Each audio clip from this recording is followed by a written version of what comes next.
Hello everyone. In the Formula 44, we have this element called meditation, and we are trying to meditate on a verse from Bhagavad Gita in the series of such meditational techniques.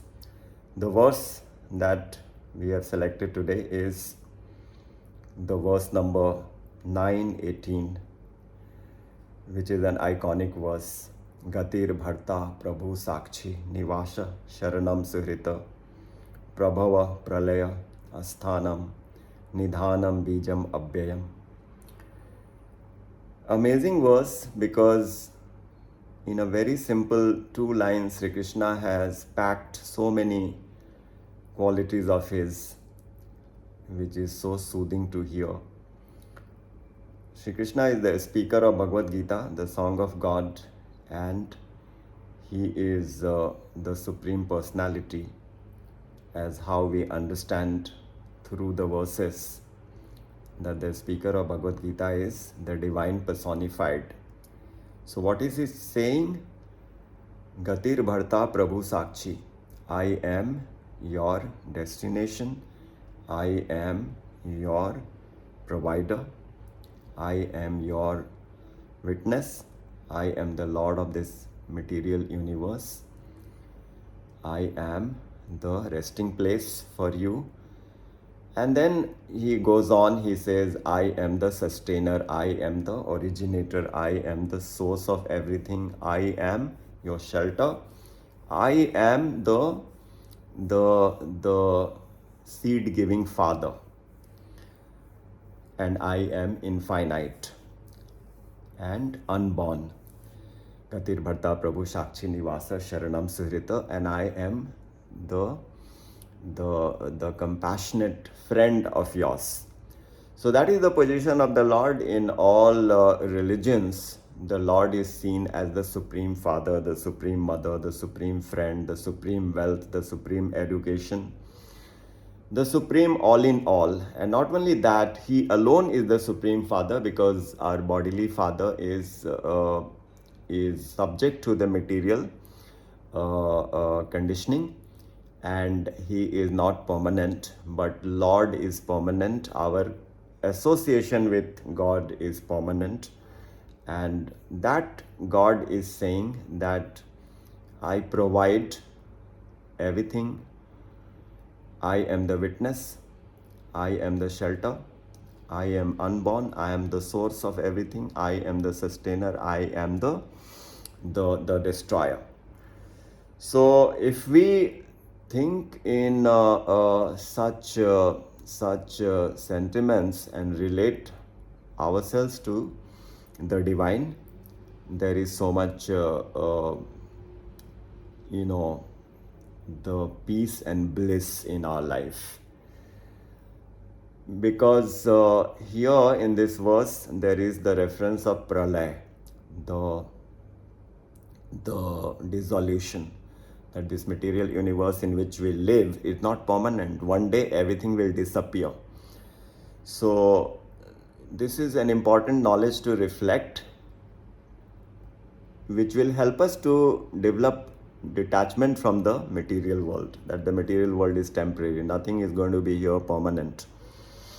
So from that context, it is important to know about the dissolution. So what gets dissolved, what gets destructed? Not the soul, not our personality, not our identity, because the soul is eternal. God is eternal, the soul is eternal, so they never get destroyed. What gets destroyed is what is material. For example, our body is made up of material, so the body is subject to deterioration, decay, and dissolution. But our real identity, the soul, is eternal. So if we think in those terms, we don't get bewildered, we don't get fearful, and we can go through the life, in such beautiful way. So this is what this shloka teaches. And talking about the pralaya, there are different types of pralaya. One pralaya takes place on the first day, on each day of Brahmaji, because Brahmaji lives for 100 years. So his 1 year is composed of 365 days. And each day of Brahmaji itself is very long. 1 day of Brahmaji is 4.32 billion years. And the equal time span is the night.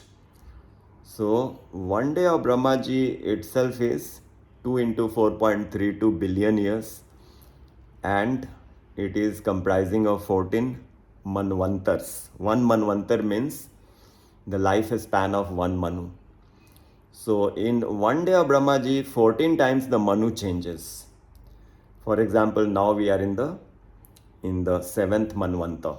Our ancestral father is called Vaivasvat Manu. We are his descendants. So the manvantar again is comprising of 71 chaturyugis. One chaturyugi or the Dibya Yug means a combination of 4 yugas: Satyug, Treta, Dwapar and Kali Yug. Kali Yug has a span of 432,000 years. You multiply by 2, that is the span of Dwapar. Multiply by 3, that's the span of Treta. And multiply by 4, that's the span of Satyuga. So the total duration of one Chaturyugi is 4.32 million years. So that much multiplied by 71 is the lifespan of one Manu. And there are 14 such manvantars in 1 day of Brahmaji. So we can imagine how long is the 1 day itself, 4.32 billion years.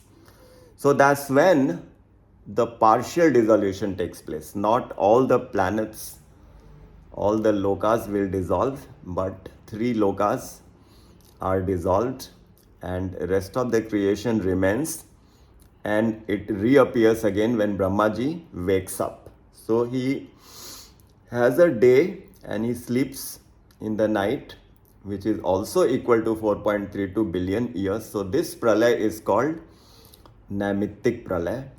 That means this happens on every day of Brahmaji's life. And then when Brahmaji completes his full life, which is 100 years, then maha pralaya takes place. That is the dissolution of all the 7 elements. And then the creation goes back to Prakriti.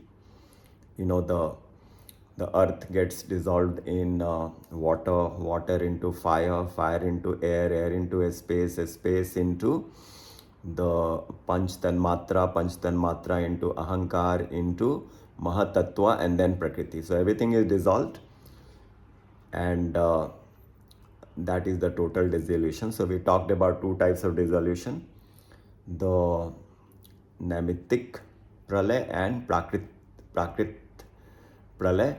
And then there is another type of pralaya which is happening every moment. So every moment the deterioration is taking place. We place a flower in the deity's place in our worship. We offer the flowers, but the next day the flower has withered, it has become dried, it has lost its luster and the fragrance. So deterioration takes place all the time. So this is also one type of pralaya. And then a very important type of pralaya is when the living being loses its identity with the ego. The ego element is the one which makes us think that we have an identity and which keeps us connected with the material. But when we transcend the material, we realize the absolute truth. That is the dissolution of the ego, and that is also one type of pralaya. So in today's meditation, we have learnt about a very important verse from Bhagavad Gita. Gatir bhartā prabhuḥ sākṣhī nivāsaḥ śharaṇaṁ suhṛit prabhavaḥ pralayaḥ sthānaṁ nidhānaṁ bījam avyayam. I am the witness, I am the sustainer, I am the seed giving father, I am the shelter, I am the provider, I am the source of everything, I am unborn, infinite, etc. All these qualities are revealed in this particular verse in the iconic chapter, 9th chapter, Raj Vidya Yoga. And we also learned about the 4 types of pralaya, dissolution. So this is how, when we meditate, we consider ourselves to be a tiny cog in the wheel, that let us not get so much stressed and worried about ourselves. The Lord is there and He is taking care of everything. That is what He says in this verse.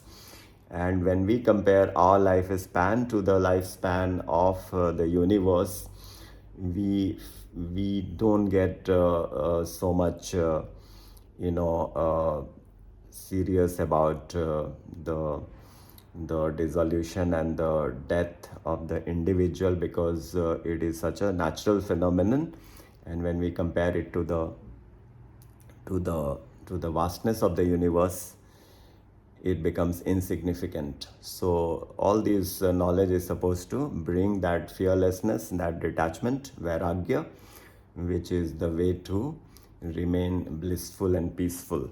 So that's the meditation, and in our formula 44, and let us take up another verse in the next session. Take care.